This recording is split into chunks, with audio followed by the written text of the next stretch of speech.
శ్రీమాత్రే నమః. సద్గురు జ్యోతిష్యాలయం యొక్క విశ్లేషణలో ఈ సంవత్సరం మీనరాశిలో శుక్రుడు తిరోగమనం చెందుతున్నారు. ఒక 5 రాశుల వారికి జాక్పాట్ కనక వర్షం అని కూడా చెప్పచ్చు. అందులో మీరున్నారా? జ్యోతిషాస్త్ర ప్రకారం నవగ్రహాల్లో రాక్షసులకు గురువైనటువంటి శుక్రుడు ఎంతో ప్రాధాన్యతమైనటువంటి వారు.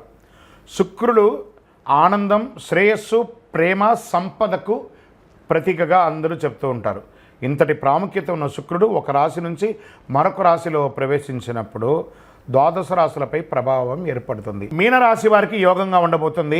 శుక్రుడి తిరోగమనం వల్ల అద్భుతమైనటువంటి ప్రయోజనాలు పొందుతారు. కుటుంబ జీవితంలో సంతోషంగా ఉంటుంది. అనేక రంగాల్లో స్నేహితులు, సమాజంలో ఉన్నత స్థాయి మనుషులతో మద్దతు పొందుతారు. వ్యాపారాలకు భారీ లాభాలు వచ్చే అవకాశాలు ఉన్నాయి. ఇంపోర్ట్స్, ఎక్స్పోర్ట్స్ బిజినెస్లో ఉన్న వాళ్ళకి చాలా బాగుంటుంది. ఆదాయం పెరిగే అవకాశం ఉంది. వైవాహిక జీవితంలో కూడా ఆనందంగా ఉంటారు.